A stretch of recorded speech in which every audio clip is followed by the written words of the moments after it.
வணக்கம் ஃப்ரெண்ட்ஸ், தமிழின் பார்த்துருப்பீங்க. சிக்கன் தான் செஞ்சிடலாம். சூப்பர் தவா தந்தூரி சிக்கன் இதுதான் பண்ண போகிறோம். டைம் வேஸ்ட் பண்ணாமல் கம்ப்ளீட்டாக பாருங்கள், என்ஜாய் பண்ணுங்கள். சூப்பராக இருக்கும் போது, செம்மையாக இருக்கும் போது எல்லோரும் லைக் பண்ணுங்கள், ஷேர் பண்ணுங்கள், சப்ஸ்கிரைப் பண்ணுங்கள், எல்லாருக்கும் சொல்லுங்கள். வாங்க வீடியோக்குள்ளே போகலாம். தவா தந்தூரி சிக்கன் பண்ணுறதுக்கு நமக்கு தேவையான பொருட்கள் எல்லாமே எடுத்து வச்சுருக்கேன். எல்லாமே காட்டுறேன் கம்ப்ளீட்டாக, மொத்தத்தையும் என்னென்ன தேவை, என்னென்ன நம்மளுக்கு செய்கிறதுக்கு எப்படி செய்யணுன்ட்டு. இதுக்கு வந்து மைக்ரோ ஓவன் தேவையில்லை, நம்ம தவாலே செய்யலாம். கறியை சிக்கன் எடுத்துன்னு நம்ம வந்து கட் பண்ணிக்கணும். இந்த கட் பண்ணுறது பார்த்திங்கன்னா நல்லா டீப்பாக கட் பண்ணணும். சில பேர் வந்து சும்மா லைட்டாக கட் பண்ணுவாங்க. அப்படி கட் பண்ணிங்கன்னா மசாலா உள்ளே இறங்காது. கம்பல்சரி நல்லா டீப்பாக உள்ளே கட் பண்ணிங்கன்னா தான் நல்லா வேகும், மசாலாவும் நல்லா உள்ளே இறங்கும். நான் 4 பீஸும் கட் பண்ணி வச்சுட்டேன். வீடியோவில் உங்களுக்கு காட்டலை. இந்த மாதிரி தான் கட் பண்ணணும். ஸ்டார்டிங்கில் காமிச்சிருப்பேன். தயிர் தேவை, தயிர் எடுத்துக்கணும். தயிருக்கு அப்புறமா பார்த்திங்கன்னா நமக்கு தேவையானது ரெட் சில்லி பவுடர்.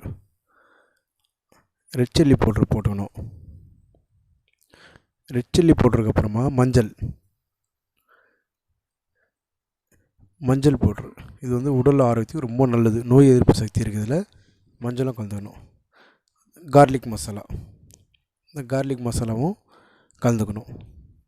ஏன்னா மிக்சிங்க்கு இதெல்லாமே தேவை. இந்த பொருட்கள் எல்லாமே இருந்தால் தான் நல்ல டேஸ்ட் சூப்பராக இருக்கும். சாப்பிட்டு பார்த்திங்க. சால்ட்டு இது தேவையான அளவு போட்டு இந்த பொருட்கள் எல்லாமே போட்டு நம்ம கலந்துக்கணும். நல்லா மிக்ஸ் பண்ணணும். இது வந்து ஸ்பூனில் மிக்ஸ் பண்ணலாம், இல்லை கையிலே மிக்ஸ் பண்ணலாம். கையில் மிக்ஸ் பண்ணி நல்லா சூப்பராக மிக்ஸ் ஆகும். எடுத்துட்டு அதுக்கப்புறமா நம்ம இதை வந்து கம்ப்ளீட்டாக இதில் வந்து ஃபுல்லாக ஸ்டெப் பண்ணணும். கம்ப்ளீட்டாக அதில் நல்லா மசாஜ் மாதிரி பண்ணணும். நல்லா உள்ளெல்லாம் மசாலா ஃபுல்லாக இறங்குற மாதிரி நல்லா இறங்கணும். நல்லா இறங்கினதுக்கப்புறமா எல்லாத்தையுமே எல்லாம் அந்த சந்தில் எல்லாம் போய் இறங்கணும். நீங்கள் கட் பண்ணி பார்த்தீங்கன்னா அதில் எல்லாத்துலேயும் நல்லா உள்ளே இறக்கிட்டு இது ஒரு அரை மணி நேரமாவது ஊற வைக்கணும். ஃப்ரீஸர்னால் டீப் ஃப்ரீசரில் வைக்கலாம், இல்லைன்னா ஜென்ரலாக அப்படியே நீங்கள் ஒரு அரை மணி நேரமாவது வெளியே வைக்கலாம். ஃப்ரீசர் இல்லை எங்கள் வீட்டிலனா அப்படியே நீங்கள் வெளியே வைக்கலாம். தவாவில் தான் பண்ண போகிறோம். மைக்ரோ ஓவனோ அந்த மாதிரிலாம் எதுவும் இல்லை. கொஞ்சமாக ஆயில் யூஸ் பண்ணி தான். இது வெண்ணெய் இருக்கிறவங்க வெண்ணெய் யூஸ் பண்ணலாம். ஃபஸ்ட்டு கொஞ்சம் ஆயில் போட்டுட்டு வெண்ணெய் இருக்கிறவங்க வெண்ணெய் யூஸ் பண்ணலாம். நான் வெண்ணெய் இல்லை, நெய்யில் காமிச்சிருக்கேன். இது நெய். இதில் பார்த்திங்கன்னா நெய் போட்டுக்கணும். போட்டு அந்த கட் பண்ணி வச்சுருக்க 30 நிமிஷம் ஆகிருக்கிற அந்த சிக்கன் பீஸ் எடுத்து அதில் வைக்கணும். இதில் பார்த்திங்கன்னா நல்லா கிட்டத்தட்ட உங்களுக்கு வந்து ஃப்ரை ஆகிறதுக்கு குறைஞ்சபட்சம் ஒரு 20லேருந்து 25 நிமிஷம் வரைக்கும் ஆகும். நீங்கள் போட்டோன்னே உடனே எடுத்துக்கூடாது. இது வந்து நான் இந்த மூடி இருக்குது, மூடி இல்லைனாலும் பரவாயில்ல, மூடினாலும் பரவாயில்ல, உங்களுக்கு வந்து ஃப்ரீ ஆகும். பட் அதை அப்படியே விட்டுவிடக்கூடாது. எடுத்து கொஞ்சம் அடி லைட்டாக தள்ளி விடணும். இப்போ தள்ளி விடணும் பாருங்கள். திருப்பி விடணும், கொஞ்சம் தள்ளி விடணும். கொஞ்சம் அப்படி நகர்த்துனீங்கன்னா போதும், இல்லைனா ஒட்டிக்கும். இப்போ பாருங்கள், தந்தூரி மேலே வரும் பார்த்திங்கன்னா அது மாதிரியே இருக்கு பாருங்கள். ரெட்டிஷ் அந்த மாதிரி வரணும்.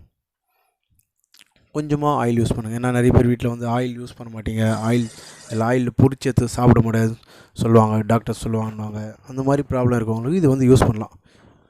அந்த முடிஞ்சதுக்கப்புறமா நல்லா டீப் ஃப்ரை ஆனதுக்கப்புறமா இது வந்து கோல்சான்னு சொல்லுவோம். இது வந்து கறித்துண்டு. இந்த கறித்துண்டை எடுத்து ஒரு 2 பீஸ் இந்த மாதிரி பேனில் உள்ளே வச்சுட்டு, சின்ன ஒரு சில்வரில் எதுலையும் வைக்கலாம். எங்கள் வீட்டில் ரொம்ப பெருசாக ஊற்றுட்டாங்க, பரவாயில்ல அட்ஜஸ்ட் பண்ணிக்கலாம். இதில் நெய் ஊற்றுனீங்கன்னா, நெய் ஊற்றிட்டு அதை க்ளோஸ் பண்ணி வச்சிட்டிங்கன்னா அந்த ஸ்மெல் அப்படியே ஃபஸ்ட் கிளாஸாக இருக்கும். சாப்பிட்றதுக்கு செம்ம டேஸ்டியாக இருக்கும். இதை காமிச்சிருப்போம் பாருங்கள். அந்த மாதிரி சின்ன பால்லே வைக்கலாம். நான் பெரிய பால் வச்சுட்டேன், எங்கள் வீட்டில் இல்லை, அதுதான் விஷயம். அதில் போட்டிங்கன்னா போதும். இந்த க்ளோஸ் பண்ணி வச்சிட்டிங்கன்னா இந்த மாதிரி ஒரு 5 நிமிஷத்துலேருந்து ஒரு 10 நிமிஷம் வச்சிங்கன்னா ஃபுல்லாக இந்த சிக்கனில் கம்ப்ளீட்டாக வரும். எடுத்திங்கன்னா இந்த மாதிரி வரும்.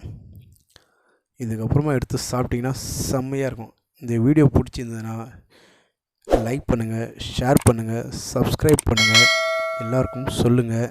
முடிஞ்ச அளவுக்கு உங்கள் ஃப்ரெண்ட்ஸை சப்ஸ்கிரைப் பண்ணுங்கள். நம்ம சேனலில் வந்து இவ்வளோ தூரம் நீங்கள் சப்போர்ட் பண்ணுறது எனக்கு ரொம்ப சந்தோஷமாக இருக்குது. மேலும் நல்ல வீடியோஸ் கொடுக்கணும்னு நான் பார்க்குறேன். நீங்கள் கொடுக்குற ஆதரவால் தான் நான் வந்து இன்னும் மேலே வீடியோஸை போட முடியும். நன்றி, வணக்கம்.